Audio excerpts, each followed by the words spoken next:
Hello, একটা গুরুত্বপূর্ণ কথা আছে। কি কথা? কি করো? বিয়ের কেনাকাটা, শাড়ি শাড়ি গহনা সব। আর বললাম তো সব।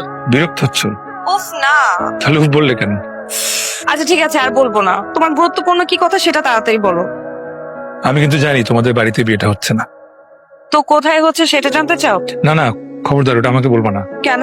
পরে যদি আমি বিয়ে বাড়ি চলে আসি, পাগলামি শুরু করে দিই, তোমাকে নিয়ে টানা আচড়া করি। তুমি করবো না, এটা আমি ভালো করে জানি। আরে আমি পাগল, পাগলরা কি করে তার কোনো ঠিক ঠিকানা আছে নাকি? এটা কি তোমার গুরুত্বপূর্ণ কথা? না, তো আজকের পর আমি ফোন দিলে তুমি আমার ফোন রিসিভ করবে না। আচ্ছা, আমি কিন্তু বারবার ফোন দিব, 1000 বার 1,000,000 ফোন দিব। আমার কিন্তু কন্ট্রোল থাকবে না, ফোন দিতেই থাকবো। তুমি কিন্তু রিসিভ করো না। আমি শত শত টেক্সট পাঠাবো, সেগুলো একটাও খুলে পড়ো না। তাহলে কিন্তু তুমি ইমোশনাল হয়ে যাবে, তোমার মন খারাপ হয়ে যাবে তো। তোমার কি কথা বলার শেষ? না, আরো আছে। বলো। বিয়ের ঠিক আগের দিন তোমার সিমটা চেঞ্জ করে ফেলবা, ওকে? কেন? আমি তো পাগল হয়ে যাবো, তখন মাথা ঠিক থাকবে না, বারবার ফোন দিতে থাকবো। তার থেকে ভালো না তোমার ফোনটা একবার বন্ধ পেলে, তখন আর ফোন দিতে পারবো না। আর শুনো, আমার বারবার ফোন দেওয়া দেখে যদি তোমার জামাই কিছু জিজ্ঞেস করে, তুমি বলবা তুমি চিনো না, ডিস্টার্ব করে তোমাকে, বখাটা ছেলে, ওকে? আর শোনো না, বলো। তোমার নতুন নাম্বার কিন্তু আমি খোঁজার ট্রাই করবো। তুমি তোমার কাছের বন্ধুদের ওই নাম্বারটা দিও না, হ্যাঁ? আর ওদেরকে বলে দিও আমার সাথে যেন তোমার কোনো ইনফরমেশন শেয়ার না, পারবা তো? আর একটা কথা, কেউ কেউ তোমার কানে দিবে যে আমি সিক হয়ে পড়েছি, তুমি কিন্তু ওটা নিয়ে একদম টেনশন করবে না। আমি সিক হলেই বাকি, বাবা মা মরে গেল তো মানুষ বেশি দিন সিক থাকতে পারে না, তাই না? আমি সিক হলে আমি আবার নিজে থেকে ঠিক হয়ে যাব, এই তো, এর চেয়ে বেশি কিছু তার হবে না। তুমি এগুলো নিয়ে একদম চিন্তা করবে না, ঠিক আছে? নবনী, ঠিক আছে? হ্যালো।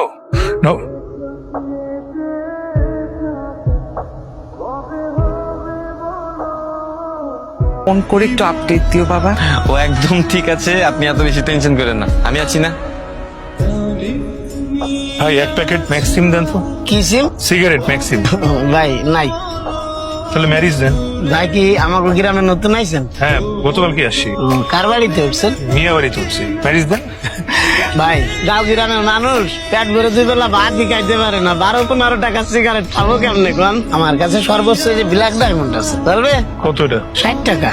দেন, রাখেন আপনি। না সাহেব, আমারে ক্ষমা করবেন, আপনার কাছ থেকে টাকা নিতে পারবো না। মিয়া বাড়ির মেহমান মানে আমাকে গ্রামের মেহমান।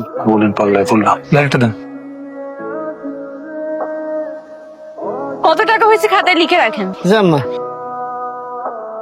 আপনি সিগারেট খান? দেখতে তো পাচ্ছ। জুয়া খেলেন? মদও খান? তোমার কি আমাকে দেখে মনে হয় আমি মদখোর জুয়ারি? না, তবে আমি শুনছি শহরের মানুষের নাকি অনেক বৃষ্টি, তোমাকে কি কখনো বলছে তুমি বড্ড বেশি কথা বলবি? বলছে, কিন্তু আমি পাত্তা দিই। কানের ছিদ্রটা বড় তো, এক কান দিয়ে ঢুকে আরেক কান দিয়ে ভুস করে বের হয়ে যায়। আরে দেবদাস সাহেব দাঁড়ান, হারাই গেলে মাইকিং করা লাগবে আবার। আমি হারাবো না, আমি রাস্তা চিনি। আমি চিনে দিই আর একটু। তোমার বাড়ি থেকে কে আছে? আমি আর মা। তোমার বাবা? উনি 10 বছর আগে রোড অ্যাক্সিডেন্টে মারা গেছে। ও, মন খারাপ করো না, বাবা মা চিরদিন কারো বাইসে থাকে না। আন্টি কি করছেন? প্লিজ প্লিজ, আমি মাছের মাথা এখন খেতে পারি না। আমি তো সবই খাই, মাছের মাথা আমার অনেক পছন্দ। বড় আব্বা বলছে মাছের মাথা খাইলে বুদ্ধি হয়। খালি মাছ? এই বৃষ্টি, তুমি আমার সিগারেট নষ্ট করছো কেন? এটা তো সিগারেট না, বিড়ি। আপনি চাষাদের মতো বিড়ি খান, গায়ে একটা বিচ্ছিরি গন্ধ লাগে। কি করবো?